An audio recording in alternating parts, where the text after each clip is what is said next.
I'm back with the Song of Achilles, and we are on chapter 17. But first to Aulis. Aulis, a jutting finger of land with enough shoreline to beach all our ships at once. Agamemnon had wanted his mighty force assembled in a single place before it sailed. A symbol, perhaps, the visible power of Greece offended. After 5 days churning through the rough waters of the Euboean coast, we came around the last hitch of the winding strait, and Aulis was there. It appeared all at once, as if a veil had been yanked off. A shoreline thick with vessels in every size and color and shape, its beach covered in a shifting carpet of thousands upon thousands of men. Beyond them, the canvas tops of tents stretched out to the horizon, bright pennants marking the king's pavilions. Our men strove at their oars, guiding us towards the last empty place on the crowded shore, big enough for our whole fleet. Anchors dropped from 50 sterns. Horns blew. The myrmidons from the other ships were already waiting ashore. They stood now at the water's edge, surrounding us, white tunics billowing. At a signal we cannot see, they began to chant their prince's name, 2,500 men speaking at once. Achilles! All along the shore, heads turned. Spartans, Argives, Mycenaeans, and all the rest. The news went rippling through them, passing one to another. Achilles is here. As the sailors lowered the gangway, we watched them gather, kings and conscripts both. I could not see the princely faces from the distance, but I recognized the pennants that their squires carried before them. The yellow banner of Odysseus, the blue of Diomedes, and then the brightest, the biggest, a lion on purple, the symbol of Agamemnon and Mycenae. Achilles looked to me, drew in a breath. The screaming crowd at Thea was nothing compared to this. But he was ready. I saw it in the way he lifted his chest and the fierce green of his eyes. He walked to the gangway and stood at its top. The myrmidons kept up their shouts, and they were not alone now. Others in the crowd had joined them. A broad-chested myrmidon captain cupped his hands at his mouth. "Prince Achilles, son of King Peleus and the goddess Thetis, Aristos Achaeon." As if in answer, the air changed. Bright sunlight broke and poured over Achilles, went rolling down his hair and back and skin, turning him to gold. He seemed suddenly larger, and his tunic, wrinkled from travel, straightened till it shone white and clean as a sail. His hair caught the light like buoyant flame. Gasps amongst the men. New cheers burst forth. Thetis, I thought, it could be no one else. She was pulling his divinity forth, mantling it like cream on every inch of his skin, helping her son make the most of his dearly bought fame. I could see the tug of a smile at the corner of his mouth. He was enjoying it, licking the crowd's worship off his lips. He did not know, he told me later, what was happening, but he did not question it. It did not seem strange to him. A pathway had been left open for him, straight through the crowd's heart to where the kings gathered. Each arriving prince was to present himself before his peers and new commander. Now it was Achilles' turn. He strode down the plank and past the jostling ranks of men, stopping perhaps 10 feet from the kings. I was a few paces farther behind. Agamemnon was waiting for us. His nose was curved and sharp like an eagle's beak, and his eyes glittered with a greedy intelligence. He was solid and broad across his chest, firmly planted in his feet. He looked seasoned, but also worn, older than the 40 years we knew him to be. At his right side, a place of honor, stood Odysseus and Diomedes. On his left was his brother Menelaus, king of Sparta, cause of war. The vivid red hair that I remembered from Tyndareus' hall was touched now with threading gray. Like his brother, he was tall and square, his shoulders strong as yoke ox. His family's dark eyes and curving nose seemed softer on him, more temperate. His face was smile-lined and handsome where his brother's was not. The only other king that I could identify with any surety was Nestor, The old man, chin barely covered by a sparse white beard, eyes sharp in his age-whittled face. He was the oldest man living, it was rumored, the canny survivor of 1,000 scandals and battles and coups.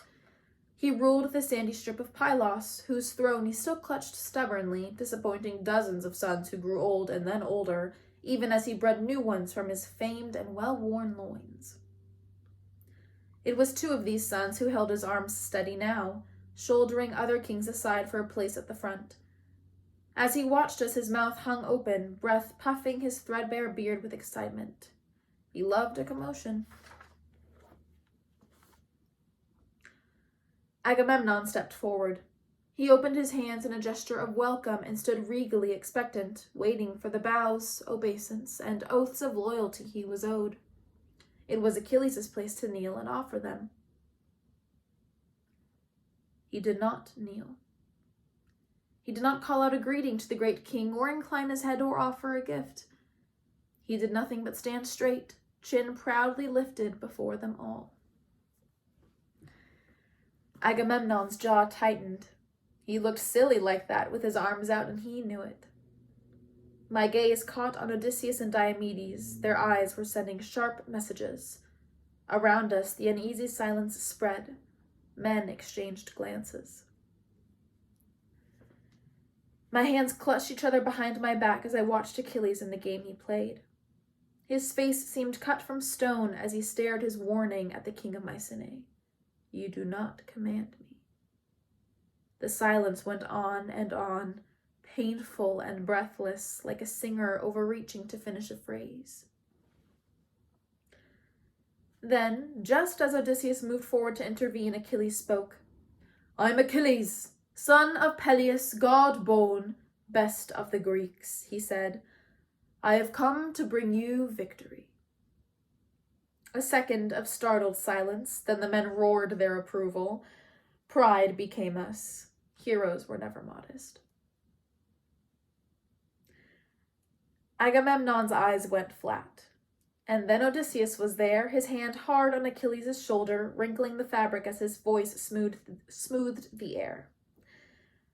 Agamemnon, lord of men, we have brought the Prince Achilles to pledge his allegiance to you. His look warned Achilles it is not too late. But Achilles simply smiled and stepped forward so that Odysseus' hand fell off of him. I come freely to offer my aid to your cause. Then, turning to the crowd around him, I am honored to fight with so many noble warriors of our kingdoms. Another cheer, loud and long, taking what felt like minutes to die. Finally, from the deep crag on his face, Agamemnon spoke, with patience that had been hard won, hard practiced. Indeed, I have the finest army in the world, and I welcome you to it, young Prince of Thea. His smile cut sharply. It is a pity you were so slow to come. There was implication here, but Achilles had no chance to answer. Agamemnon was already speaking again, his voice lifted over us all. Men of Greece, we have delayed long enough. We leave for Troy tomorrow. Repair to your camps and make yourselves ready. Then he turned with finality and strode up the beach. The kings of Agamemnon's innermost circle followed him, dispersing back to their ships. Odysseus, Diomedes, Nestor, Menelaus, more. But others lingered to meet the new hero, Thessalian Eurypylus and Antilochus of Pylos, Meriones of Crete, and the physician Podalirius. Men drawn here for glory or bound by their oath from every far-flung crag of our countries. Many had been here for months, waiting as the rest of the army straggled together. After such tedium, they said, looking slyly at Achilles, they welcomed any harmless entertainment, particularly at the expense of— Prince Achilles, interrupted Phoenix, please excuse my intrusion. I thought you would wish to know that your camp is being prepared. His voice was stiff with disapproval, but here in front of the others he would not chide. Thank you, worthy Phoenix, Achilles said. If you'll pardon us. Yes, of course they would. They'd come by later or tomorrow. They'd bring their best wine and we'd broach it together. Achilles clasped hands with them, promised it would be so. In camp, myrmidons streamed around us, hefting baggage and food, poles and canvas. A man in livery approached and bowed, one of Menelaus's heralds. His king could not come in person, he regretted, but had sent the herald here in his place to welcome us. Achilles and I exchanged a glance. This was clever diplomacy. We had not made a friend in his brother, so Menelaus did not come himself. Yet some welcome was due to the best of the Greeks. A man who plays both sides of the fence, I whispered to Achilles. A man who cannot afford to offend me if he wants his wife returned, he whispered back. Would we accept a tour? The herald asked. Yes, we said in our best princely manner. We would. The main encampment was a dizzying chaos, a bedlam of motion. The constant fluttering of pennants, laundry on lines, tent walls, the hurrying bodies of thousands and thousands of men. Beyond this was the river, with its old watermark from when the armies had first arrived, a foot higher on the bank. Then the marketplace center, the agora, with its altar and makeshift podium. Last, the latrines, long open ditches, busy with men. Wherever we went, we were observed. I watched Achilles closely, waiting to see if Thetis would again make his hair brighter or his muscles bigger. If she did, I did not notice. All the grace I saw then was his own. Simple, unadorned, glorious. He waved to the men who stared at him. He smiled and greeted them as he passed. I heard the words whispered from behind beards and broken teeth and calloused hands, Aristos the Chion. Was he as Odysseus and Diomedes had promised? Did they believe those slender limbs could hold against an army of Trojans? Could a boy of 16 really be our greatest warrior? And everywhere, as I watched the questions, I saw also the answers. Yes, they nodded to each other.